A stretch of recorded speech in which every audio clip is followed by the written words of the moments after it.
நம்ம இப்ப வரையும் பார்த்தீங்கன்னா, அதாவது தாழ்த்தப்பட்ட மக்களா இருக்கட்டும், எல்லா மக்களுக்கும் வந்து மிக முக்கியமான ஒருத்தர் யாருன்னு கேட்டீங்கன்னாக்கா, அவர் யாருன்னா, இப்ப வரையும் நம்ம இந்தியாவுல உள்ள சட்ட திட்டங்கள் எல்லாமே வந்து பார்த்தீங்கன்னா, மிக முக்கியமா அ தாழ்த்தப்பட்ட மக்களுக்கு வந்து இப்ப வரையும் வந்து ஒரு நீதி கிடைக்கிற அளவுக்கு வந்து ஒரு அமைப்பை ஏற்படுத்தி குடுத்துட்டு போயிருக்காருன்னா, அவர் வேற யாரும் இல்லங்க. டாக்டர் அம்பேத்கர். ஸோ இந்த டாக்டர் அம்பேத்கர்ங்கிறவங்க என்ன பண்ணியிருக்காங்கன்னாக்கா, அதாவது இந்தியாவுல வந்து இந்தியாவுலயே முதலா வந்து அமெரிக்காவுக்கு படிக்க போன முதல் ஆளு அப்படிங்கிறவங்க அம்பேத்கர் தான். ஸோ அது மட்டும் இல்லாம, நம்ம சுதந்திர இந்தியாவுல வந்து முதலா வந்து பார்த்தீங்கன்னாக்கா, இங்க அதாவது இங்க உள்ள சட்டங்கள வந்து மாற்றி அமைக்கிறதுக்கு, அதாவது மன்னராட்சி டூ அ மக்களாட்சி மாற்றுறதுக்கு வந்து பார்த்தீங்கன்னா, முதலா அதாவது அப்போ உள்ள தலைவர்களுக்கு நினைவுல வந்து பார்த்தீங்கன்னாக்கா, டாக்டர் அம்பேத்கர் அவங்க தான். சுதந்திரம் அடைஞ்சிருச்சு. சுதந்திரம் அடைஞ்சு முதலா வந்து பார்த்தீங்கன்னா, அதாவது இவர் தான் வந்து சட்ட அமைச்சரா வரணும்னு சொல்லிட்டு, அப்ப இருந்த காங்கிரஸ் அரசு என்ன பண்ணாங்கன்னாக்கா, முதல் இந்தியாவோட சுதந்திர இந்தியாவோட முதல் சட்ட அமைச்சரா வந்து பார்த்தீங்கன்னாக்கா, நம்ம அதாவது டாக்டர் அம்பேத்கர் அவங்க தான் வந்து பொறுப்பேற்றிருக்காங்க அப்படின்னு சொல்றாங்க. அது மட்டும் இல்லாம அப்ப அவர் பொறந்த காலங்கள்ல வந்து பார்த்தீங்கன்னா, எவ்வளவு கஷ்டப்பட்டாரு. அப்ப அது மட்டும் இல்லாம அவர் வந்து அ இறக்குற வரையும் வந்து பார்த்தீங்கன்னாக்கா, தாழ்த்தப்பட்ட மக்களுக்காண்டியே வந்து அவரு வந்து கஷ்டப்பட்டு அத உயிர் நீத்திருக்காரு அப்படின்னு சொல்றாங்க. ஸோ இத பத்தியெல்லாம் வந்து பார்த்தீங்கன்னாக்கா, நம்ம இந்த வீடியோல இன்னைக்கு பார்க்க போறோம். Hello everyone. நான் உங்க ஆனந்த் பாலா. வாங்க வீடியோக்குள்ள போலாம். ஸோ நம்ம இன்னைக்கு எத பத்தி பார்க்க போறோம்னா, வேற யாரும் இல்லங்க. ஆ இப்ப வரையும் பார்த்தீங்கன்னா, எல்லாரோட மனதிலயும் தாழ்த்தப்பட்ட மக்களா இருக்கட்டும், எல்லா மக்களும் வந்து இப்ப வரையும் வந்து பார்த்தீங்கன்னாக்கா, ஒரு நிம்மதியான ஒரு வாழ்க்கைய வாழ்ந்துகிட்டு இருக்கிறதுக்கான மிக முக்கியமான காரணம் யாருன்னு கேட்டீங்கன்னாக்கா, டாக்டர் அம்பேத்கர் அவங்க தான்.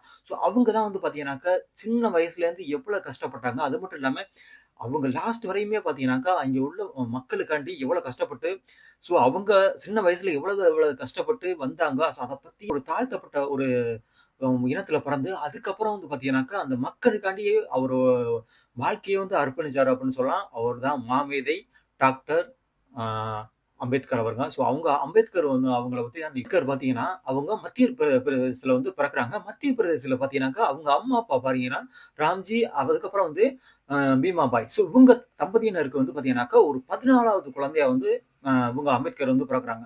ஸோ அவங்க வந்து பிறக்கறது பார்த்தீங்கன்னாக்கா, 1891 ஏப்ரல் 14ஆம் தேதி வந்து பிறக்குறாங்க. ஸோ இவங்க பிறக்கரும்போது பார்த்தீங்கன்னாக்கா, இவங்களுக்கு வந்து இந்த வந்து ஒரு தாழ்த்தப்பட்ட ஒரு அதாவது மகரம்ங்கிற ஒரு தாழ்த்தப்பட்ட ஒரு இனத்துல தான் வந்து இவங்க பொறக்குறாங்க. ஸோ பிறக்கும்போதும் பார்த்தீங்கன்னாக்கா, அங்கே அவ்ளோ ஒரு கொடுமைகள்லாம் நடந்துகிட்டு இருக்கு. ஏன்னா, இப்பவே இந்த மாரி இருக்கும்போது, அந்த காலகட்டங்கள்ல வந்து அவங்களுக்கான ஒரு ஒரு எந்த விதமான ஒரு சலுகையுமே கிடைக்கல அப்படிங்கிற மாரி சொல்றாங்க. அது மட்டும் இல்லாம, இவங்க அதாவது அவங்க அப்பா என்ன பண்ணாங்கன்னாக்கா, அங்கே வந்து பார்த்தீங்கன்னா, அப்ப பிரிட்டிஷ் ஆதிக்கம் தான் நடந்துகிட்டு இருந்துச்சு. ஸோ பிரிட்டிஷ்ல இதுல வந்து பார்த்தீங்கன்னாக்கா, அவங்க அங்கே அதுல ஒரு ஆசிரியரா வந்து அந்த ராணுவத்துல வந்து வேலை பார்த்துட்டு இருந்திருக்கான்னு சொல்றாங்க. ஸோ அவங்க வேலை பார்த்துட்டு இருக்கும்போதெல்லாம் வந்து பார்த்தீங்கன்னா, அந்த காலகட்டங்கள்ல வந்து மிக முக்கியமா இந்த மகரம்ங்கிற ஒரு ஒரு அமைப்பு ஒரு இதுல வந்து பார்த்தீங்கன்னா, தாழ்த்தப்பட்ட இனத்துல தான் வந்து வந்து இவங்க பிறந்திருக்காங்க. ஸோ அதுக்கப்புறம் வந்து பார்த்தீங்கன்னா, இவங்க அப்பா வந்து அங்கேருந்து ஒரு ட்ரான்ஸ்ஃபர் ஆயிருது. ட்ரான்ஸ்ஃபர் ஆகி மும்பைக்கு போயிடுறாங்க. ஸோ மும்பைல வந்து அவங்க வந்து அங்க வேலை பார்த்துட்டு இருக்கும்போது, அங்க இருக்கும்போதே வந்து அவங்க வந்து ஸ்கூலிங்லாம் படிக்கும்போது பார்த்தீங்கன்னாக்கா, நெறைய விதமான ஒரு அங்க உள்ள கஷ்டங்கள பட்டுருக்காரு அப்படின்னு சொல்றாங்க. அது மட்டும் இல்லாம ஒரு ஸ்கூல்ல படிக்கணும்னா கூட பார்த்தீங்கன்னாக்கா, கீழ உட்கார்ந்து தான் படிக்கணும். அது மட்டும் இல்லாம கோணிப்பைய கீழ விரிச்சுட்டு தான் படிக்கணும் அப்படிங்கிற மாரி சொல்றாங்க. ஏன்னா, அவங்க எல்லாம் டேபிள தொட்டா கூட வந்து மிகப்பெரிய அது ஒரு தீட்டு அதாவது உயர் ஜாதின்னு சொல்லிக்கிட்டு இருக்க மா மாணவர்கள் வந்து தொடக்கூட மாட்டாங்களாம். அது மட்டும் இல்லாம, அவங்க தண்ணி குடிக்கிறது கூட பார்த்தீங்கன்னா, தனியா ஒரு பானைய வந்து வச்சிருப்பாங்க அப்படிங்கிற மாரி சொல்றாங்க. அந்த பானையிலயும் வந்து பார்த்தீங்கன்னா, ஒரு நூல் மாரி கட்டி அதுலேருந்து தண்ணி குடிக்கிறதா இருக்கட்டும். ஸோ இந்த மாரி அவங்களுக்குன்னு ஒரு தனியா ஒரு டம்ளர் வச்சு, ரொம்ப வந்து கொடுமைப்படுத்தியிருக்காங்க. அந்த காலத்திலேயே வந்து பார்த்தீங்கன்னா, மக்கள வந்து ஸ்கூல்லயும் கூட இந்த மாரி வந்து தீண்டாமை வந்து இருந்திருக்கு அப்படிங்கிற மாரி சொல்றாங்க. ஸோ அவ்வளோ கஷ்டப்பட்டு தான் வந்து இந்த அம்பேத்கர் வந்து இவங்க வந்து படிச்சாங்க அப்படின்னு அப்பா வந்து மும்பை போயிடுறாங்க. ஸோ மும்பைல வந்து பார்த்தீங்கன்னாக்கா, அங்கே அவருக்கு வந்து உயர்கல்வியெல்லாம் படிக்க ஆரம்பிக்கிறாங்க. ஸோ படிச்சுட்டு இருக்கும்போதே அங்கே ஒரு க க படிச்சுட்டு இருக்கும்போது, அங்கே உள்ள ஒரு ஆசிரியர் வந்து பார்த்தீங்கன்னா, அவர் வந்து ஒரு பிராமணர். ஸோ அவரோட ஒரு இன்ஸ்பிரேஷனால வந்து பார்த்தீங்கன்னா, இவர வந்து நல்லா புடிச்சு போயிருது. யாரு அம்பேத்கர புடிச்சு போனோனே, ஸோ அவங்கள வந்து நல்லா வந்து அங்கே வந்து சொல்லிக் குடுக்குறதா இருக்கட்டும், படிச்சுட்டு இருக்காங்க. படிச்சுட்டு இருக்கும்போதே, அவரோட ஒரு ஞாபகார்த்தமா அவர் என்ன பண்ணாருனாக்கா, இவங்களுக்கு வந்து ஒரு பேர் வைக்கிறாங்க. ஸோ யாருனாக்கா, அம்பேத்கர்ங்கிற ஒரு பேர வந்து அவங்க வந்து ஏற்றுக்கிறாங்க. அதுக்கு முன்னாடி பீமாராவ்ங்கிற ஒரு பேர வந்து பீமாராவ் அம்பேத்கர் அப்படிங்கிற மாரி அவங்க பேர வந்து மாற்றி அதுக்கப்புறம் வந்து பார்த்தீங்கன்னா, காலப்போக்குல வந்து அவங்க பேர் வந்து அம்பேத்கர்ன்னு வந்து பேர் வந்து மாற்றப்பட்டது அப்படிங்கிற மாரி சொல்றாங்க. ஸோ இவரு வந்து பார்த்தீங்கன்னா, அவங்க அந்த காலகட்டங்கள்ல வந்து அவங்க குடும்பம் வந்து ரொம்ப வந்து கஷ்டப்பட்டதா இருந்தாலும், அவங்க வந்து அந்த கல்விய வந்து விடவே இல்ல அப்படிங்கிற மாரி சொல்றாங்க. அதுக்கப்புறம் 1907 அவங்க வந்து அந்த ஆண்டு பார்த்தீங்கன்னாக்கா, உயர்கல்வி அதாவது மெட்ரிகுலேஷன் வந்து முடிக்கிறாங்க.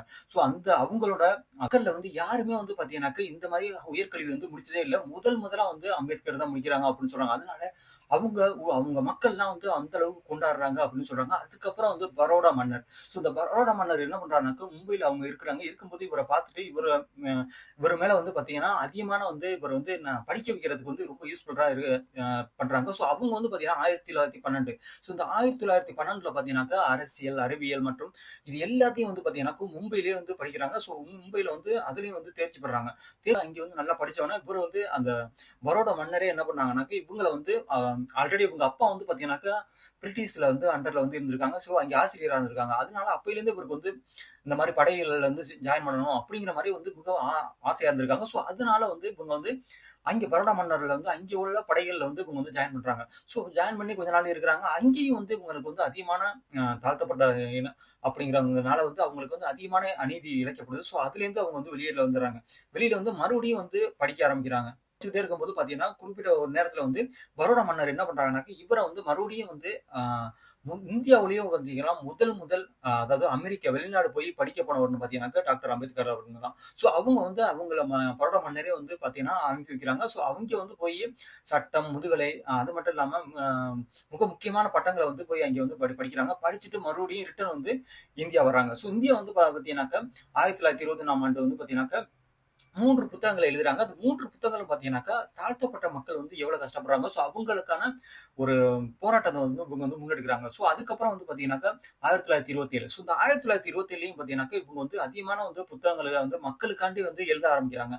நெறைய புக்குகள வந்து எழுதி எழுதி வந்து அவங்க வந்து பப்ளிஷ் பண்ணிட்டு இருக்காங்க. அந்த காலகட்டங்கள்ல அதிகமான வந்து இவங்களோட ஃபுல்லா வந்து எல்லாமே இவங்க வந்து மக்களுக்காண்டியே வந்து அர்ப்பணிச்சுடுறாங்க அப்படிங்கிற மாரி வந்து சொல்றாங்க. காலகட்டங்கள்ல இப்ப வந்து இருக்குது. எல்லாருக்கும் வந்து ஓட்டு உரிமை இருக்குன்னு சொல்றோம். ஒவ்வொரு இந்தியனுக்கும் வந்து ஓட்டு உரிமை இருக்கு. ஸோ ஆனா அந்த காலகட்டங்கள்ல பார்த்தீங்கன்னாக்க, யாருக்கும் அதாவது தாழ்த்தப்பட்ட மக்களுக்கு வந்து ஓட்டு உரிமை கிடையாது அப்படின்னு சொல்றாங்க. ஏன்னா, அவங்களுக்கு வந்து ஓட்டு உரிமை மறுக்கப்பட்டிருக்கு அப்படின்னு சொல்றாங்க. ஏன்னா, உயர் ஜாதி உள்ளவங்களுக்கு தான் வந்து ஓட்டு உரிமை உண்டு. ஆனா, தாழ்த்தப்பட்டவங்களுக்கு வந்து ஓட்டு உரிமை கிடையாது அப்படின்னு மாரி சொல்லியிருக்காங்க. ஸோ அந்த காலகட்டங்கள்ல இவர் என்ன பண்றாருனாக்க, 1932 ஸோ அப்போ வந்து லண்டன்ல வந்து பார்த்தீங்கன்னாக்க, வட்டமேஜை மாநாடு நடக்குது. ஸோ இவர் வந்து ரெப்ரசன்டேட்டிவா அங்க போறாங்க. ஸோ போகும்போதும் பார்த்தீங்கன்னா, அங்க வந்து அதிகமா வந்து அழுத்தத்த குடுக்குறாங்க. ஏன்னா, இங்க உள்ள மக்களுக்கு வந்து தாழ்த்தப்பட்ட மக்களுக்கு வந்து யாருக்குமே வந்து ஓட்டுரிமை இருக்க மாட்டேங்குது. ஸோ இவங்களுக்கு வந்து ஓட்டுரிமை குடுக்கணும் அப்படின்னு, ஸோ அவர் வந்து அங்க வந்து ரொம்ப அழுத்தம் குடுக்குறாரு. அது மட்டும் இல்லாம அப்போ வந்து எந்த விதமான ஒரு எதுவுமே நடக்காம இருக்கு. இந்தியாவுல. அதுக்கப்புறம் வந்து மறுபடியும் வந்து பார்த்தீங்கன்னாக்கா, 1937ல மறுபடியும் போறாங்க. அங்க போயிட்டு மறுபடியும் வந்து அழுத்தம் குடுக்கும்போது, அப்போ இருந்த காந்திஜியா இருக்கட்டும், அது மட்டும் இல்லாம மற்ற தலைவர்கள்லாம் சேர்ந்து அதுக்கப்புறம் வந்து இவங்களுக்கு வந்து ஓட்டுரிமை குடுக்குறத வந்து பரிசீலனை பண்ணியிருக்காங்க அப்படின்னு சொல்றாங்க. இவரு வந்து இதெல்லாம் போயிட்டு இருக்கு. ஒரு 1947 1947ல பார்த்தீங்கன்னாக்கா, இந்தியா வந்து விடுதலை அடைஞ்சிருது. இது விடுதலை அடைஞ்ச உடனே அப்போ வந்து பார்த்தீங்கன்னா, காங்கிரஸ் கட்சி தான் வந்து பார்த்தீங்கன்னாக்கா தலைமையில வந்து ஏறுறாங்க. ஏறும்போது இந்தியாவோட முதல் சட்ட அமைச்சரா வந்து பார்த்தீங்கன்னாக்கா, டாக்டர் அம்பேத்கர் அவருக்கு தான் வந்து உள்ளைக்கு போறாங்க. அதுக்கப்புறம் வந்து 1949ல வந்தீங்கன்னா, இப்ப தாழ்த்தப்பட்ட மக்கள்லாம் வந்து இவ்வளோ ஒரு தைரியமா அதாவது அப்ப இருந்த காலகட்டத்தோட இப்ப கம்பேர் பண்ணும்போது ரொம்ப அதாவது எல்லாருமே படிக்க ஆரம்பிச்சுட்டாங்க. எல்லாருமே வேலைக்கு போற ஆரம்பிச்சுட்டாங்க. எல்லாருமே வந்து ஒரு லெவலுக்கு வந்து பிசினஸ் பண்ண ஆரம்பிச்சுட்டாங்க. அப்படி இருக்கும்போது, அப்ப அதுக்கான விதை போட்டவரே பார்த்தீங்கன்னாக்கா, டாக்டர் அம்பேத்கர் தான் சொல்லலாம். ஏன்னா, அப்ப இருந்த அதாவது அதுல அந்த குழுவுல வந்து மிக முக்கியமான ஒரு ஆளா இருந்திருக்காரு டாக்டர் அம்பேத்கர் அவங்க. அவங்க வந்து பார்த்தீங்கன்னா, இப்ப இருக்கிற சட்டத்தை ஏற்ற வந்து எல்லா சட்டங்களுமே தாழ்த்தப்பட்ட மக்களா இருக்கட்டும், எல்லாருக்குமே வந்து சட்டங்களை இயற்றுறது வந்து பார்த்தீங்கன்னாக்கா, இப்ப நம்ம யூஸ் பண்ற எல்லாமே பேங்கிங்கா இருக்கட்டும், அது மட்டும் இல்லாம பிசினஸ் பண்றதா இருக்கட்டும், படிக்கிறதா இருக்கட்டும், எல்லாத்துக்குமே சட்டத்தை இயற்றுனது வந்து பார்த்தீங்கன்னாக்கா, மிக முக்கியமா டாக்டர் அம்பேத்கர் அவங்க தான். அந்த ஒரு குரூப்ல வந்து மிகப்பெரிய ஒரு போஸ்டிங்ல இருந்திருக்காரு அப்படிங்கிற மாரி இவரோட அ வாழ்க்கை வரலாற பத்தி பார்த்தோம்னா, அதாவது இவங்களோட மேரேஜ் லைஃப் பார்த்தீங்கன்னாக்கா, 1906ஆம் ஆண்டு. அவரு 15 வயசு தான் ஆகுது. அவங்களுக்கு வந்து பார்த்தீங்கன்னாக்கா, அ ராமாபாய்ன்னு சொல்லிட்டு அவங்களுக்கு வெறும் 30 வயசு தான். அப்பவே வந்து இவங்களுக்கு வந்து கல்யாணம் ஆயிருது அப்படின்னு சொல்றாங்க. கல்யாணம் ஆகி அவங்க வந்து பார்த்தீங்கன்னாக்கா, 1935ஆம் ஆண்டு வரையும் வந்து அவங்க இருந்திருக்காங்க. அதுக்கப்புறம் வந்து இறந்துட்டாங்க அப்படிங்கிற மாரி சொல்றாங்க. அதுக்கப்புறமும் வந்து இவங்க வந்து பார்த்தீங்கன்னாக்கா, அவங்களுக்கு வந்து 5 குழந்தைகள் வந்து பிறந்திருக்கு அப்படின்னு சொல்றாங்க. ஒரு பெண் குழந்தை. பெண் குழந்தை பேரு பார்த்தீங்கன்னாக்கா, இந்துன்னு பேர் வச்சிருக்காங்க. மத்த 4 குழந்தைகள் இருந்திருக்காங்க. அவங்க வந்து இப்போ ஒரே ஒரு பையன் மட்டும் தான் வந்து பார்த்தீங்கன்னாக்கா, அவங்க லாஸ்ட் வரைக்கும் இருந்திருக்காங்கன்னு சொல்றாங்க. மற்ற 4 குழந்தைகளுமே பார்த்தீங்கன்னாக்கா, அதாவது சின்ன வயசுலயே வந்து இறந்துட்டாங்க அப்படிங்கிற மாரி வந்து சொல்றாங்க.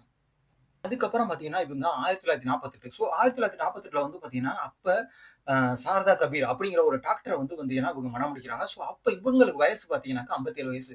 ஸோ கல்யாணம் பண்றாங்க. அதுக்கப்புறம் ஏன்னா அவங்களும் வந்து அந்த போராட்டத்துல வந்து அதிகமா வந்து முன்னெடுக்கிறதுனால இவங்களுக்கு வந்து ஈர்ப்பு ஏற்பட்டு, ஸோ அவங்கள வந்து கல்யாணம் பண்ணிக்கிறாங்க.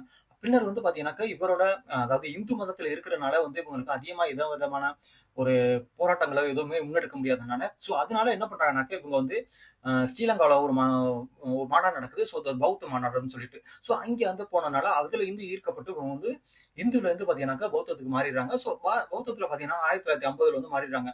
ஸோ அதுக்கப்புறம் வந்து பார்த்தீங்கன்னாக்கா 1956ல வந்து பார்த்தீங்கன்னாக்கா, அங்கே அக்டோபர் 6ஆம் தேதி தான் வந்து இந்த பௌத்தத்துல முழுமையா வந்து மாறப்பட்டாரு அப்படின்னு சொல்றாங்க. ஸோ அதுக்கப்புறம் வந்து பார்த்தீங்கன்னா 1956ல வந்து பார்த்தீங்கன்னா டிசம்பர் 6. ஸோ அன்னைக்கு வந்து பார்த்தீங்கன்னாக்கா டெல்லியில வந்து அவங்க வீட்லயே வந்து இருக்கும்போதே வந்து அவங்க இறந்துட்டாங்க அப்படின்னு சொல்றாங்க. ஸோ அவர் தான் அதோட கடைசி காலகட்டங்கள்னு சொல்லலாம். அது மட்டும் இல்லாம பிற்காலத்துல வந்து பார்த்தீங்கன்னாக்கா, மத்திய அரசு என்ன பண்றாங்கன்னாக்கா, 1990 அவங்களுக்கு வந்து இந்தியாவோட மிக உயரிய விருதான பாரத ரத்னா விருது வந்து அவங்களுக்கு வந்து வழங்கப்படுறன்னு சொல்றாங்க. ஸோ அது மட்டும் இல்லாம, இப்ப வரையும் பார்த்தீங்கன்னாக்கா, அவரு நெறைய வந்து பழமொழிகள வந்து சொல்லிட்டு போயிருக்கலாம். ஸோ அவரு மிக முக்கியமா சொல்றது என்னன்னாக்கா, எப்பவுமே வந்து ஒரு லட்சியம், ஒரு குறிக்கோள் எடுத்தோம்னா, அந்த குறிக்கோள்லயே வந்து லாஸ்ட் வரையும் விடாமுயற்சியா இருந்தோம்னாக்கா, கண்டிப்பா வந்து ஒரு நாள் வந்து நம்ம வெற்றி பெறலாம். ஸோ அப்படிங்கிற மாரியே வந்து அவர் வந்து மெயினா சொல்லிட்டு போயிருக்காங்க. அது மட்டும் இல்லாம, நம்ம வந்து எவ்வளவுதான் கீழ இருந்தாலும், நம்ம வந்து விடாமுயற்சிய கைவிடாம வந்து பார்த்தீங்கன்னா, நம்ம படிப்புலயா இருக்கட்டும், எல்லாத்துலயும் வேலையிலயா இருக்கட்டும், எல்லாத்துலயும் வந்து பார்த்தீங்கன்னாக்கா, அவர் மூலியமா வந்து நம்ம நெறைய கத்துக்கலாம். ஏன்னா, அவரு சின்ன வயசா இருக்கும்போது வந்து ஸ்கூல்ல வந்து நம்ம இப்ப இவங்களுக்கு நம்மளுக்கு எல்லாமே கிடைக்குது. ஆனா, அவங்களுக்கு வந்து பார்த்தீங்கன்னா, எதுவுமே கிடைக்கல. அவங்க படிக்கிறதுனா கூட பார்த்தீங்கன்னாக்கா, ஸ்கூல் வெளிய அதாவது கிளாஸ் வெளியில இருந்து தான் நம்ம படிக்க முடியும் அப்படிங்கிற மாரி இருந்திருக்கு. அது மட்டும் இல்லாம அவர் உட்கார்றதே பார்த்தீங்கன்னாக்கா, கோணி பையில தான் வந்து உட்கார்ந்து அவர் வந்து படிக்க முடியும் அப்படிங்கிற மாரி சொல்றாங்க. ஸோ இப்படிப்பட்ட ஒரு தலைவர் வந்து பார்த்தீங்கன்னாக்கா, இவ்வளவு கஷ்டப்பட்டு இவ்வளவு பெரிய லெவலுக்கு வந்திருக்காரு அப்படிங்கும்போது, நம்ம வந்து கண்டிப்பா வந்து இவர மாரி எல்லாரும் வந்து இருக்கணும் அப்படிங்கிறது தான் நம்மளோட ஆசை. வாங்க அடுத்த வீடியோ பார்ப்போம். நான் உங்க ஆனந்த் பாலா. பாய்.